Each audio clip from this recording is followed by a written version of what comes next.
Bismillahirrahmanirrahim. Assalamualaikum warahmatullahi wabarakatuh. Perkenalkan, nama saya Tegar Cahyo Setiaji. Saya merupakan salah satu guru di SMK Negeri 1 Harwangi, Kabupaten Cianjur, Provinsi Jawa Barat. Saya di sini akan sedikit menjelaskan tentang materi dari dasar-dasar program keahlian teknik jaringan komputer dan telekomunikasi, yang mana materinya adalah kewirausahaan dan technopreneurship. Oke, kita mulai. Kita mulai dari pengertian kewirausahaan. Kira-kira menurut teman-teman apa itu kewirausahaan? Yang pertama, kewirausahaan itu merupakan gabungan dari dua kata, yaitu wira dan usaha. Nah, wira sendiri berarti pahlawan, yang juga berarti sebagai berbudi luhur, pejuang, manusia, unggul, berwatak agung, teladan, gagah berani, dan lainnya. Selanjutnya, usaha adalah perbuatan bekerja, beramal, atau melakukan sesuatu hal. Nah, menurut teman-teman nih, kira-kira jadi apa itu wirausaha? Nah, wirausaha adalah seseorang yang melakukan aktivitas dengan segala kemampuan yang dimiliki untuk mencapai maksud dan tujuan tertentu. Nah, maksud dan tujuannya apa kira-kira? Nah, tujuannya adalah menjadi manusia yang unggul, teladan, dan berwatak agung. Oke, maaf, ada typo, akan saya perbaiki dulu. Oke. Kita lanjut. Nah, kira-kira nih, ada yang pernah dengar belum kata technopreneur? Mungkin masih asing ya di telinga teman-teman apa itu technopreneur. Technopreneur sendiri merupakan sebutan untuk seseorang yang memanfaatkan perkembangan teknologi mutakhir untuk dioptimalkan. Jadi teknologinya bukan cuma dipakai, tapi dioptimalkan sebagai basis dalam mengembangkan pengembangan usaha. Nah, sederhananya adalah seseorang yang mengelola usaha menggunakan basis teknologi. Yang menggunakan basis teknologi itu kayak gimana sih? Ya tentunya misal menggunakan web, menggunakan aplikasi, ataupun menggunakan teknologi-teknologi lainnya. Nah, adapun manfaat technopreneurship buat kalian semua nih, siswa-siswa yang saya cintai. Yang pertama adalah memperoleh pencerahan mengenai alternatif profesi sebagai wirausaha selain ekonom, manajer, akuntan, atau profesi lainnya. Jadi kalian punya jalan keluar bagi kalian yang nggak mau jadi ekonom, nggak mau jadi manajer, nggak mau jadi akuntan, tapi kalian paham akan teknologi nih. Jadi kalian bisa nih lebih dari itu gitu.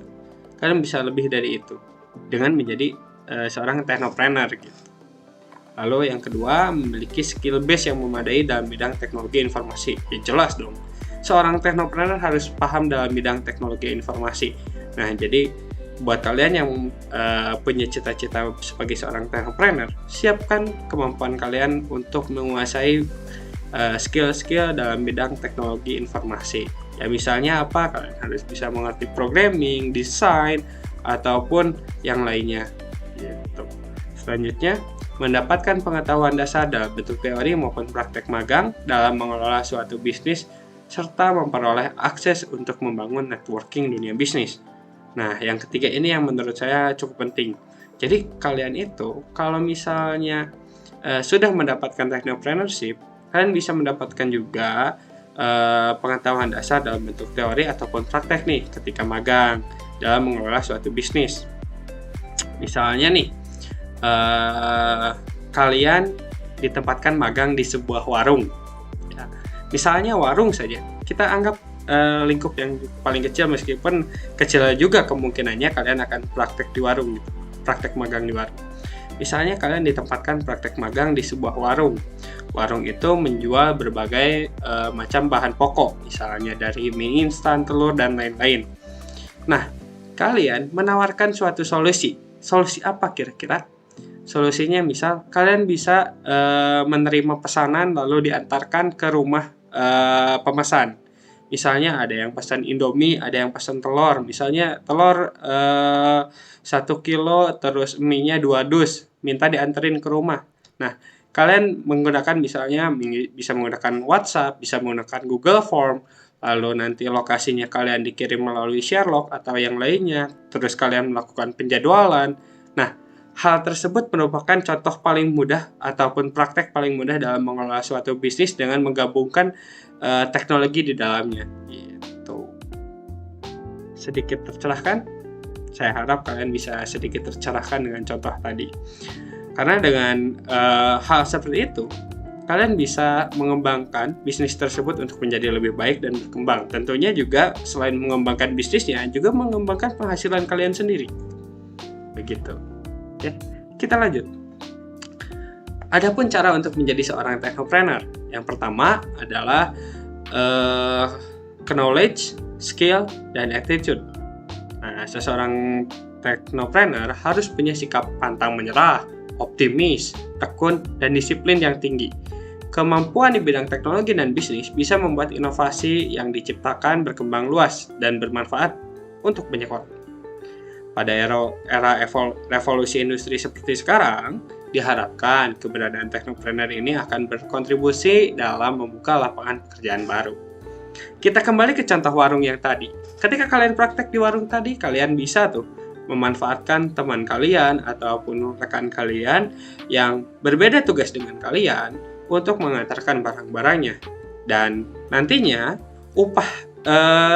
kalian bisa memberikan upah kepada si teman kalian ini sebagai kurir untuk mengantarkan barang tersebut. Nah, upahnya diambil dari mana? Diambil dari sedikit dari keuntungan penjualan barang tersebut. Misalnya dari 2 dus mie dan 1 kilo telur, itu kalian dapat keuntungan anggaplah Rp5.000. Nah, 1.000-nya itu buat teman kalian. Kalian dapat untung 4.000. Gitu ya. Oke. Tentunya dengan hal tersebut, kalian bisa memberikan pekerjaan baru buat teman kalian. Sehingga kalian bisa membuka lapangan pekerjaan untuk teman-teman yang lain. Barangkali memang proses dalam bisnis tersebut mengalami perkembangan yang sangat pesat dan kamu membutuhkan banyak orang. Gitu. Nah, yang terakhir adalah contoh-contoh technopreneurship di Indonesia. Nah, kamu pasti kenal nih 4 logo ini. Minimal 2 deh dari 4 logo ini. Yang pertama adalah Gojek, yang kedua adalah Tokopedia, yang ketiga Ruang Guru, yang keempat Traveloka. Nah, ini merupakan contoh-contoh entrepreneurship yang ada di Indonesia yang mungkin kalian udah kenal banget ya. Kayak Gojek, mungkin kalian sering pesan makan di Gojek. Tokopedia, jelas. Mungkin kalian pernah bertransaksi di Tokopedia. Misalnya beli apa? Beli pulsa, beli token listrik, ataupun beli barang. Ruang Guru, yang mungkin kalian bisa mendapatkan pembelajaran dari Ruang Guru. Mungkin ada yang pernah mencobanya. Nah, Traveloka ini untuk kalian kalau misalnya kalian mau jalan-jalan, misalnya sewa penginapan, hotel, dan lain-lain. Gitu. Nah, ini adalah contoh-contoh entrepreneurship di Indonesia yang menurut saya sudah sangat-sangat berkembang. Mungkin bisa menjadi salah satu inspirasi ataupun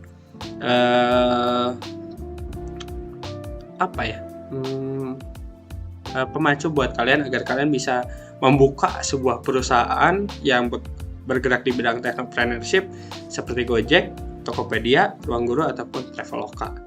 Saya doakan agar impian tersebut bisa tercapai oleh kalian semua. Amin. Oke, segitu saja pembelajaran dari saya hari ini. Terima kasih atas perhatian kalian semua. Wassalamualaikum warahmatullahi wabarakatuh.